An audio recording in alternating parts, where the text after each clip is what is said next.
Nigerian View, a show where we take the views of Nigerians all over the world, discuss them, and pose them to you, the politically exposed. My name is MsteeqMarlene. My co-host, Spencer Nyamalo, is not here with us today. He's still in UK, but I'm reporting from the heart and capital of Nigeria, Abuja. You're welcome to the show. This evening, we have a very special package for you. And I've spoken to a few people in Nigeria. I call it my road trip.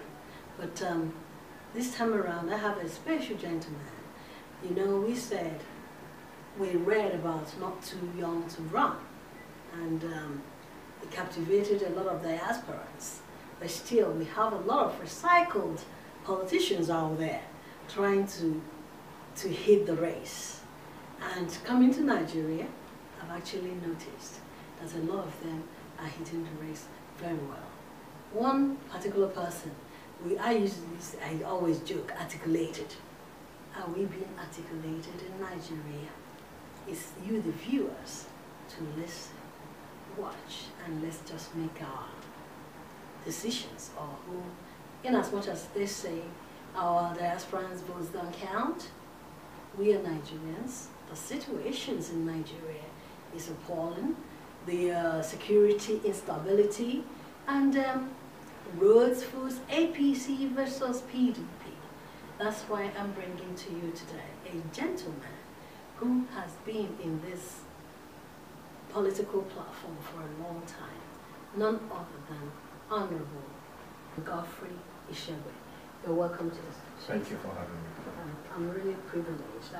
Since I came to Nigeria, I've been talking to a lot of people, and I'm actually happy to have opportunity to talk to you today. Yeah, thank you. You're welcome, sir. My pleasure. So the first thing I have to ask is, please tell my viewers, diasporans, a little bit about yourself. My name's Godfrey Ishegbe. I'm from Ethiopia local government, from Okwara precisely. I'm from Delta State. I'm also a Nigerian. And I've been a member of the PDP since 2006. I'm a chieftain of the party, both at my state level and the national level. I've held various positions at the national level. I've served in various committees, both at the just concluded PDP National Convention, both the elective and non-elective convention last December. And we've been involved in the political process, you know, in this country for a very long time. And we have passion to see that Nigeria develop. We have passion to see Nigeria experience growth. We have passion to see that things are working. Because as it is today now, Nigeria is not working. And that is why we, the young people, are taking it upon ourselves to ensure that we gather a lot of persons of like mind, of like ideology, we bring them under one roof, and then we propagate what we have, our ideas on how to move this country forward. Listening to you, I picked a point there. Nigeria is not working, and you're PDP. I must say, PDP was there years back, and we believe Nigeria wasn't working then in diaspora, from diaspora point of view. Nigeria was not working, and APC came now, believe they're working, and now you are PDP saying they're not working. In what grounds are they not working? Because there are some things that could prove like that. If you ask PDP, they'll say, oh, now the trains are functional, now agriculture, now food is cheap and all that. How do you classify that? You see, one of the major scams that we have experienced in this country is the APC scam. You know, they've successfully handed out a high-powered propaganda machine in such a way that they've hoodwinked the general public, both at home and in diaspora, to think that the PDP for the last 16 years that she was in power, that they didn't do anything. But I can assure you that all the major institutions of the country as of today was founded and established by the PDP. Take, for example, when we came into power, the dollar was, in fact, the economy of the country was nothing to write home about. But we were able to pick up the pieces left by the military government. Obasanjo regime was able to galvanize everybody. He didn't even complain once, that these things are not working, these are not working. No, he moved into action. He assembled the best talent. He assembled the best brains. And they came together and started fixing the country. And by the grace of God, one of the reasons why Nigeria is still Nigeria today is because of that nationalistic approach which Obasanjo's government used in bringing the country together. There was nothing like nepotism. There was nothing like religious bigotry. There was nothing like sentiment whatsoever. The country was united. Everybody, was united. But what we have today is a clearly divided nation, whereby our president has divided the country along ethnic and religious lines. He has divided the country to 97% versus 5%. And when you add the percentage, it's not even 100%. That shows the kind of leader we have. Now look at what we are experiencing in the international community today. We are now subject of ridicule. Just recently, our president spoke to us in Poland. They are supposed to be speaking to us here in Nigeria. Not every time you go out there, you speak to Nigerians from outside. Now the international media have taken it upon themselves to ridicule the highest office of the land, which is the office of the president. Imagine I was going through some of those things online. I was seeing the kind of comment being made by journalists and international media experts across the world. It's really appalling and unacceptable. And this is the reason why we want to bring someone that has the competence, someone that has the character, someone that has the psychic, someone that has the cerebral makeup to ensure that it brings Nigeria together, it brings in policies that will better the lives of the country. Because as it is now, Nigerians are suffering. Hunger, there's too much hunger in the land. When I mean serious hunger, there's no day that my phone does not ring, look at people begging for money. As I speak, I have several businesses that I've set up because I'm an expert in setting up business at least every year in the last administration. Every year I make it a point of duty to set up business. But some of the businesses I've set up in the last couple of years, most of them I've closed them because of low patronage. There's no money in circulation for people to, patronize this business. Can I cut you short on that and no money in circulation? There's a big crown covering PDP and where you're coming from, corruption.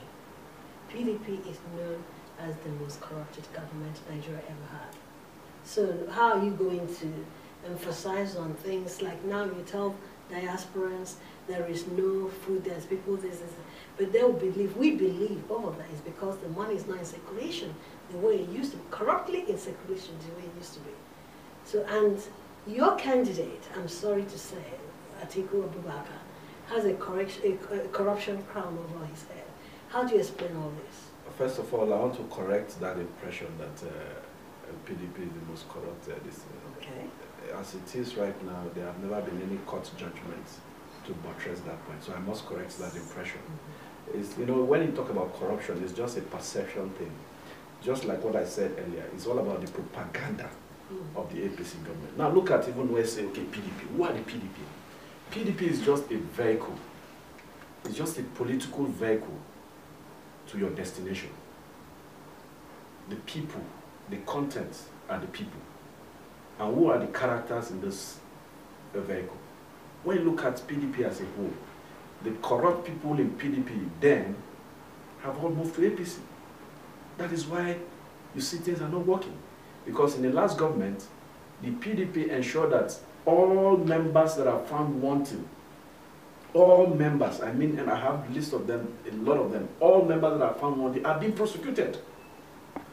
But right now, once you are PDP and you are under investigation, you are under corruption charges, you move to APC, your sins are forgiven. Look at Timothy Silva. He was indicted for corruption, he was charged to EFCC, his properties were seized. As I speak to this man, those properties have been returned back to him just because he moved from PDP to APC. Same way with Odious Okalu.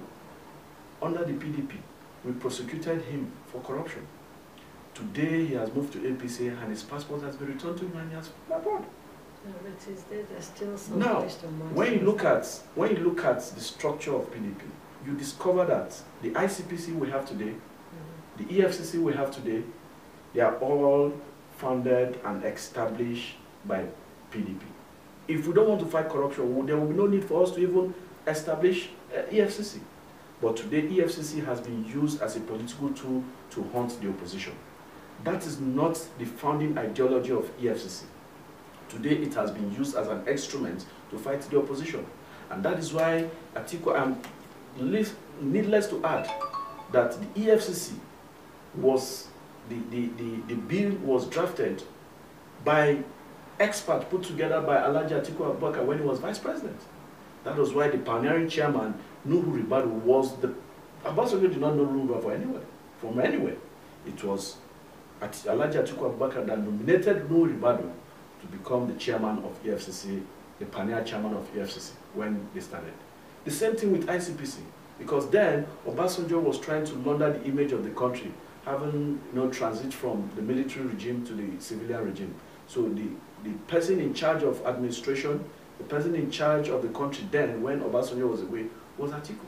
He was able to restructure the country, was able to put together some of these institutions that are having a very strong outing today.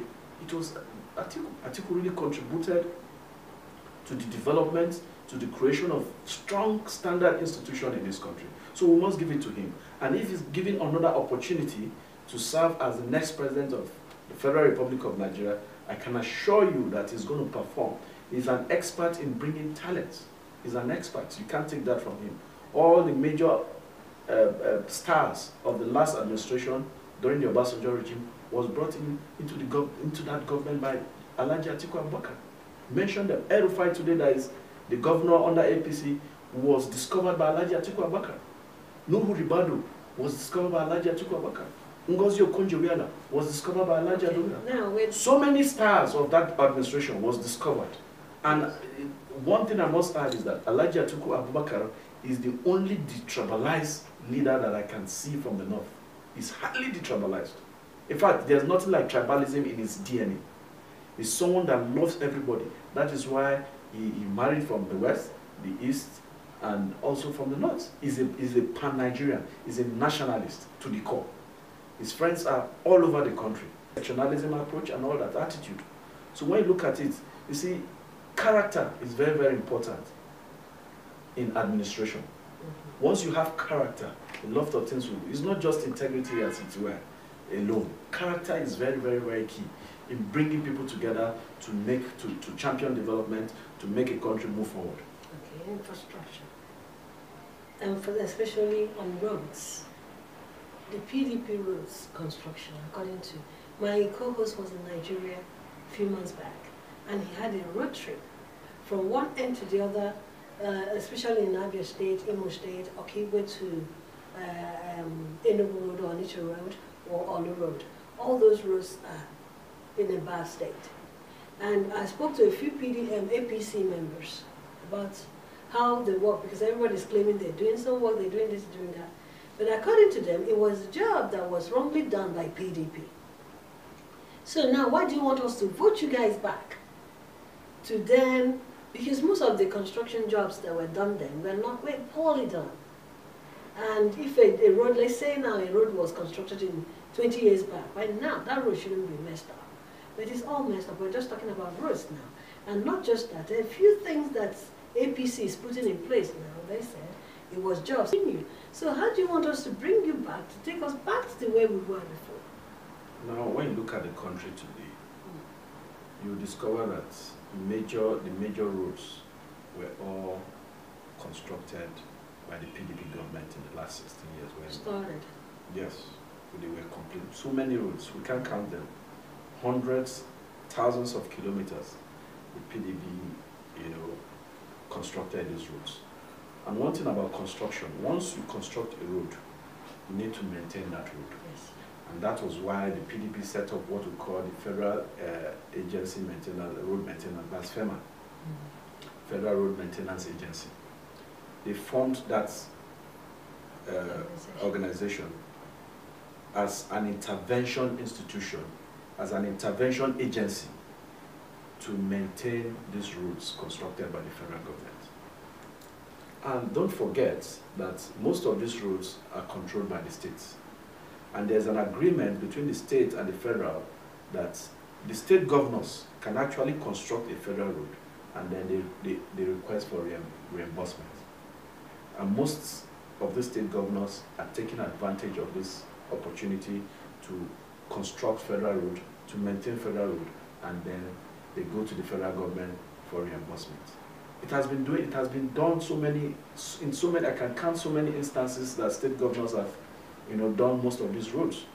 So when you look at what has happened, we gave them a befitting, well-constructed road. But APC, they are used to blame game. They don't have anything upstairs. They don't have any idea whatsoever. What they are used to and what they are experts on is that blame game. They like blaming everybody apart from themselves. We gave them good routes across the 6 geopolitical zones, but they couldn't form FEMA agency to maintain those roads. That is where leadership comes. Failure in leadership. As I speak today, there has never been any contract awarded by FEMA to maintain those roads. In those days, when you are traveling along these federal roads, you see FEMA working, maintaining roads. Since you are in diaspora, you might not understand what I'm talking about, but you can ask some of these people. Yeah. During the PDP government, you see from each kilometer to kilometer, you see a FEMA agency constructing or maintaining one road or the other. But today, you never see them. I was privileged to go to Delta State during my electioneering campaign. I went through road. From Abuja down to Edo State to Delta State. I never cited any FEMA agency was zero. And don't forget that billions have been budgeted for maintenance of this road. Billions have been budgeted to construct new roads. But as I speak today, those billions have been embezzled by APC government. Those billions have been looted by APC government. All they know how to do is to divert attention. All they know how to do is to divert attention. PDP too. They said but they budgeted. No, but you left them with empty pockets. They budgeted money. Now, do you know that since they came into the government, since they started this government, they have never been able to account for all the crude oil lifted. During the PDP government, every month we dish out the quantity of crude oil produced, the quantity sold, the amount remitted to the federal government. But as I speak today, there is no transparency in that process. We don't have information on the number of crude oils we have been able to produce or sold. We don't have information on the accounting process of NNPC, nothing whatsoever. And needless to add also, don't forget that recently the House of Reps and the Senate, the National Assembly, indicted, in fact, it was even the State Minister of Petroleum, within the same APC government, Minister of State Ibe Kachuku, that raised an alarm that about $25 billion have been awarded without due process. The National Assembly was not consulted. This contract was awarded to just 2 people, the GMD of NNPC and the President. And that case has been swept under the carpet. Is that the country we want to... Yes! That is the hypocrisy that we're talking about. Let me take you. How do you fight corruption when there's no transparency and accountability? You need transparency, you need accountability for you to fight corruption. And when that thing is not done, the way they fight is, in fact, they've so abused that corruption, in quotes, they've so abused it in such a way that sometimes I go to consult my dictionary to know what corruption is all about. Because when you look at corruption, why is it that a lot of your members in APC have been indicted with one corruption charges or another, but the EFCC have turned? Look at the video that has been trending. By now, if it was a well-ordered society, by now that governor should be facing, in fact, 25 years imprisonment in jail. By now, he would have been impeached. By now, he would be facing criminal charges because it was an obvious evidence of corruption.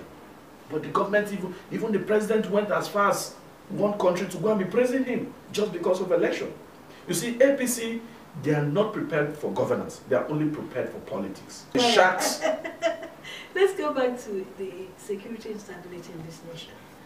There was the Boko Haram, the Chibok girls. All this happened during the tenure of PDP. Yes, APC said if you come in, will give us 2 months, 3 months, we'll fight back all this insurgency. But there's also a rumor that it was somehow initiated by PDP. And that's why they did not do nothing about it, and then waiting for APC to come. What do you have to say about the instability of security in this country? Because it's really getting out of hand. You see, just like you said, you see, when you politicize security... That's the word, politicize. When you politicize security, you have a very difficult problem. When I mean, it's very dangerous for you to politicize security. The APC politicized the security architecture of the country. At a point, even then El-Rufai was accusing the army, you know, instigating international community against the army, instigating so many things. In fact, as a matter of fact, it was the APC that wrote to the United Nations and United States not to proscribe Boko Haram as terrorist organization, just because they were supporting Boko Haram and just because they want to take power. You see, they so politicize the security situation to their own advantage. That was what made them. Do you know that the APC people, were look at the Bring Back Girls, they orchestrated that kidnap. I can tell you for a fact that the Bring Back Girls, what's it called, the Chibok Girls saga was orchestrated by some chieftains in the APC just for them to grab power. That was why Audu Ogbe, at one of their rallies during the last election campaign, he said that most of the people protesting, the Bring Back Girls protesters, are their members. How do you reconcile that? That the members of then opposition APC went to form a group called the Bring Back Our Girls just to incite the international community against the sitting government. And when they eventually got the attention of the international community, the Obama and the rest, the Obama actually worked with them, sent one of his campaign director when he was contesting Hazarod to come and campaign, to come and work for APC. You saw the incitement. They incited the international community against the Goodluck Jonathan government for Chibok. Now they came into power. But you know, these are just speculations. No, it's a public knowledge. It's a public knowledge. Hazarod worked for APC and the international community against the Goodluck government. And they were able to get away with it. And the rest is history. But as of today, the Chibok girls have not been rescued. They have not been completely rescued. But where are they? Bring Back Our Girls. No, 2-3 days ago, it was in the news that they're going to bring back all the girls. That is rhetorics. That is just rhetorics. It's just fake promises. It's easier said than done. But do you know this? That is, I'll call it a political statement. Where are the Bring Back Our Girls that are always in the Unity Front during the last administration? Where are they today? Most of them have been compensated. One of the founder, in fact, the founder of Bring Back Our Girls, not even Obi Ezekwesili, it was Hadiza Melafia. She has been compensated as the MD of Nigerian Port Authority. Yes, I know that. Ezekwesili is making noise today. She's running for political. Ezekwesili is running not because they sidelined her, because she's a 5%er. You know, the president is so sentimental. 97% versus 5%. He has divided the country. So let's get that right from the beginning. Why two of them are the front runner of Bring Back Our Girls? Obi Ezekwesili and Hadiza Melafia. Now, Hadiza Melafia has been compensated because she's a 97%er. But Obi Ezekwesili has not been compensated because she's a 5%er. So despite the fact that she worked for APC, she worked to bring in APC government to power, but she was sidelined because she was a 5%er. And that is why you see the Bring Back Girls died a natural death. That's when you politicize security situation. That is what is bound to happen. So I want to advise all political stakeholders not to always politicize security situation. Let everybody come together. Let us all come together and work and fight this thing headlong. The Boko Haram menace, if not tackled, is going to cause a very serious problem, a very serious challenge moving forward as a nation. Okay. And then, as a chieftain of PDP, do you intend to run for any major political position? I know you actually tried to go through House of Reps. Yes. And you didn't get a ticket under PDP. Others would have moved to another party because there's this not too young to run thing that gives the younger people and the other parties the privilege to shift. You didn't. You stayed with PDP. Are you going to be compensated, or do you intend to run for another party next time? First of all, what drives me is passion and ideology. Okay. Once you recognize like minds, once you recognize that a political party has your kind of ideology, no matter the circumstances, no matter the situation, you be in that party to build that party. You don't have to abandon a party just because you lost an election, a primary election, or you abandon the party because you're not getting what is there. What first and foremost motivates me in politics is the passion to serve. I try to offer myself for service when the opportunity comes. So me being in PDP today and still remaining in PDP, despite what happened, is because of my passion to serve. Because I know God is going to give me another opportunity for me to come out and contest. I'm just starting. That was my major outing, my first outing to contest. And I can tell you for a fact that I did perfectly well. I have no regret whatsoever. In fact, I'm so happy about it that I even tested the waters. And I must tell you that it's awesome. It was perfect, it was excellent. I enjoyed my time in the electioneering process. It afforded me the opportunity to know my people. It afforded me the opportunity to know some of the challenges facing our communities.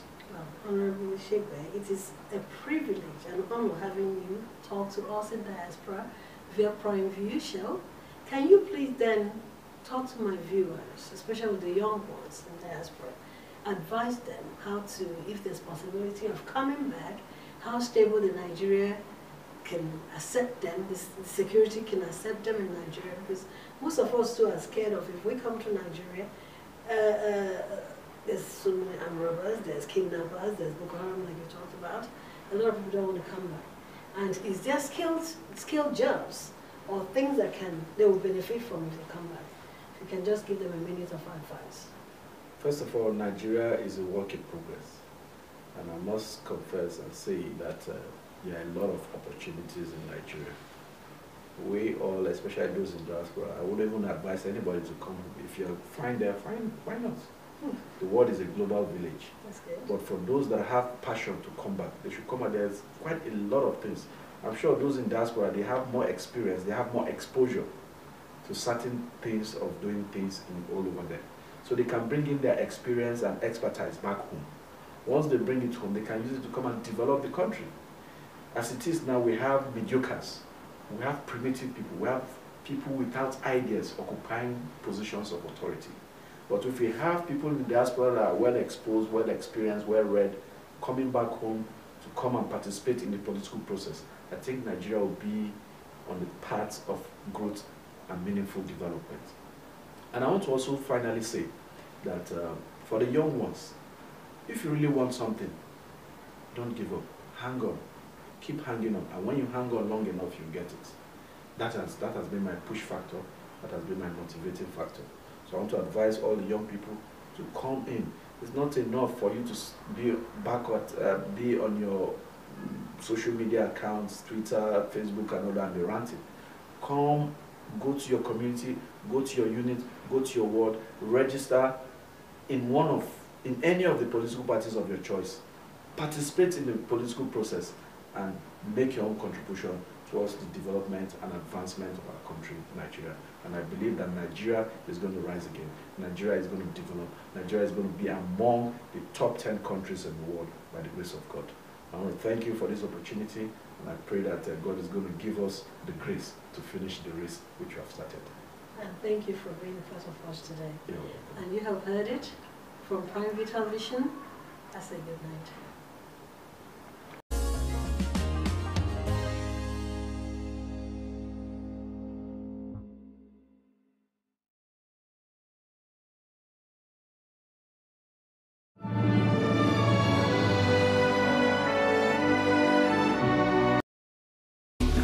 My daughter-in-law. So how are you planning for my son's birthday? I have to cook for her. Do you people have ogirisi there? No. It's okay. Okay, let me call you back. Mama Chiji, okay. Hi, so wait a market. Please pack some ogirisi. I am going to visit my son. My daughter-in-law, it's arranged, but you must use original red oil to prepare the soup. What? I'll call you back. Mama Chijo, please include Isio Morocco. My daughter-in-law, everything is now set. But don't forget that gold wristwatch I saw the last time I visited. Now you can talk until you tire for just 11 kobo per second. Call all networks in Nigeria and 30 international destinations, including US, UK, China, Canada, and India for just 11 kobo per second. Dial *211# to activate. That's Silk Boo-Boo. The largest data network, Glow, grandmasters of data.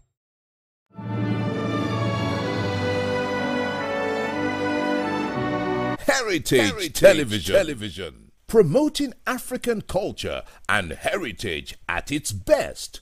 From talk shows that concern you to both local and international news that relates to you. From grassroots football to African children's programs. Heritage Television. We cover your social and special events like weddings, birthdays, church anniversaries, and so on, and broadcast them live on our apps and online. Heritage Television, broadcasting everything about culture and heritage. Heritage Television. We've got it covered. Do download our apps on both Android, iOS, and Windows mobile platform. Heritage Television, your very own TV station.